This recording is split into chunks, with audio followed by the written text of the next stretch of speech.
السلام علیکم دوستو، کیسے ہیں؟ امید ہے کہ آپ سب ٹھیک ہوں گے۔ آج کا ہمارا ایک اہم موضوع ہے جس پر ہم بات کریں گے کہ پاکستان ایٹمی طاقت کیسے بنا اور پھر وجہ کیا بنی کہ پاکستان کو ایٹمی طاقت بننا پڑا۔ دشمنوں نے پاکستان کو کیوں مجبور کیا ایٹمی طاقت بننے پر۔ ہم شروع کرتے ہیں 14 اگست 1947 سے۔ 14 اگست 1947 کو جب پاکستان آزاد ہوا، آزادی کے فوراً بعد ہی مسئلہ کشمیر کھڑا ہو گیا۔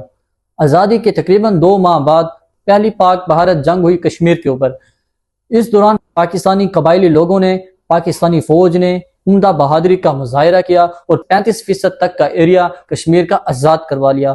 آج کشمیر جو ایک ریاست تھی اس وقت، آج پاکستان کے پاس کشمیر کا 35% حصہ ہے جو آپ نقشے میں بھی دیکھ رہے ہیں، اور 55% کے قریب انڈیا کے پاس ہے کشمیر، اور تقریباً 15% کے قریب چائنا کے پاس ہے۔ اس کشمیر کی جنگ کے بعد 1965 کا دور آیا۔ 1965 میں پھر پاک بھارت جنگ شروع ہو گئی۔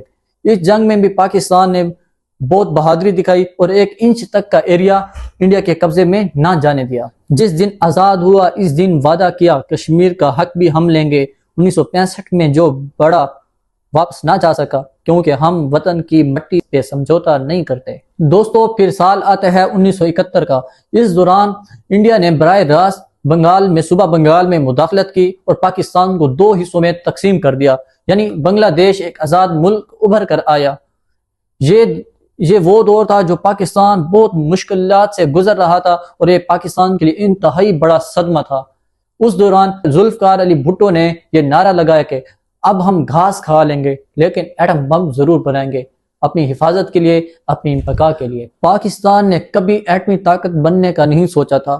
پاکستان ایک امن پرست قوم تھی، لیکن انڈیا کے جاہرانہ اور اگریسو اقدام نے ہمیں مجبور کر دیا۔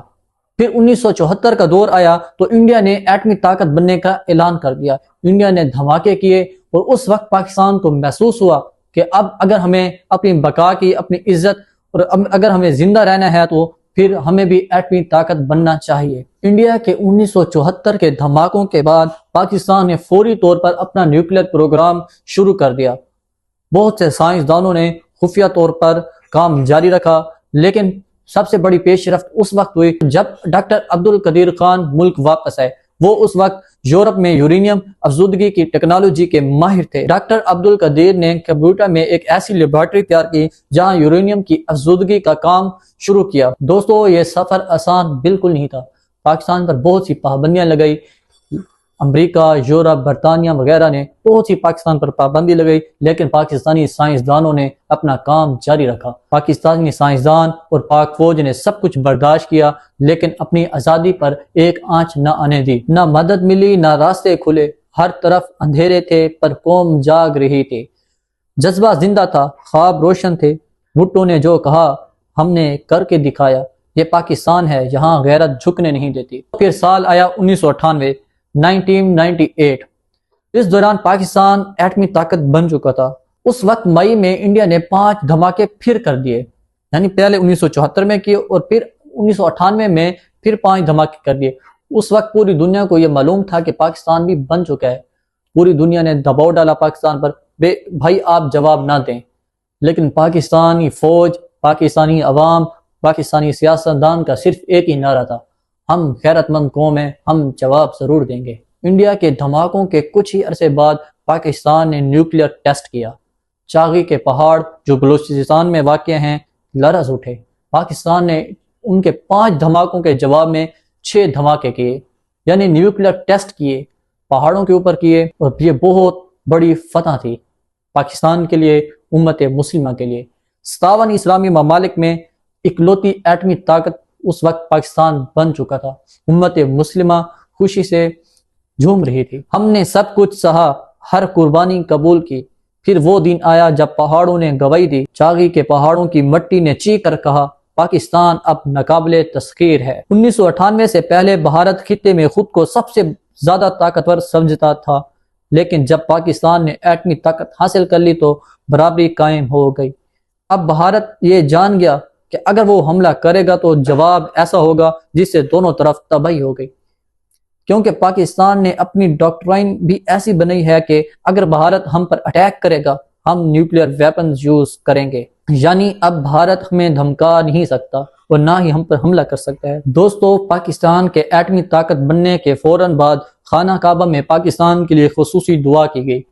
اس دعا کے لفظ یہ تھے، یا اللہ پاکستان کو قائم رکھ، یہ اسلام کا قلعہ ہے۔ اس وقت وزیر اعظم محمد نواز شریف تھے، انہوں نے بھی یہ کہا کہ یہ دھماکے جو ہم نے کیے ہیں یہ اپنے لیے نہیں بلکہ یہ حرمین شریفین کے لیے کیے ہیں، یعنی خانہ کعبہ کی حفاظت کے لیے یہ ہم نے دھماکے کیے ہیں۔ ایٹمی طاقت بننے کے فوراً بعد پاکستان کی عزت، پاکستان کی قدر عالمی دنیا میں بہت اہم ہوگی۔ اس وقت پاکستان دنیا کی 7ویں سب سے بڑی ایٹمی پاور تھا۔ چین، ترکی، امریکہ، یورپ اور سعودی عرب کی نظروں میں پاکستان کی اہمیت بہت بڑھ گئی تھی، کیونکہ پاکستان دنیا کی 7ویں بڑی ایٹمی طاقت تو بن چکا تھا۔ پھر یہ بڑی طاقتیں ہمیں صرف احکامات نہیں دیتی بلکہ ہم سے بات کرتی ہیں۔ صرف بیروت کے دھماکے نہیں تھے، یہ امت کا اعلان تھا، نہ اب قبلہ کمزور ہے اور نہ اس کا نگہبان کمزور ہے۔ پاکستان بنا اسلام کے لیے اور جب طاقت ملی تو امت کے لیے۔ اب جو کعبے کی طرف آنکھ اٹھائے گا وہ ہمارے غوری، شاہین، ابابیل، فتح کی خاک سے سبق سیکھے گا۔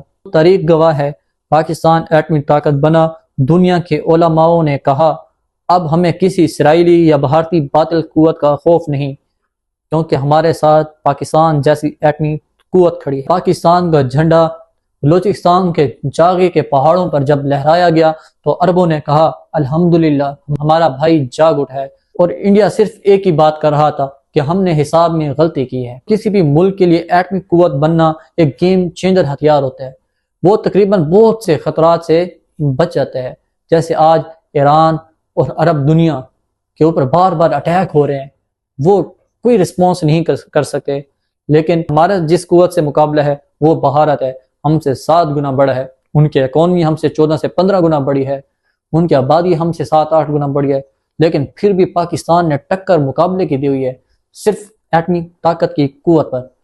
یہ ایک گیم چینجر ہتھیار ہے، کیونکہ دنیا کو پتہ ہے کہ یہ بہت بڑی تباہی لا سکتا ہے۔ پاکستان کے پاس اس وقت 170 کے قریب نیوکلیئر ویپنز ہیں، اور انڈیا کے پاس تقریباً کہا جاتا ہے کہ 172 اور یا 74 کے قریب ہیں۔ آج کی ہماری ویڈیو آپ کو کیسی لگی؟ امید ہے کہ آپ کو پسند ہوئی ہوگی۔ انشاءاللہ ہم آگے ایک نیکسٹ موضوع پر بات کریں گے۔ اللہ حافظ۔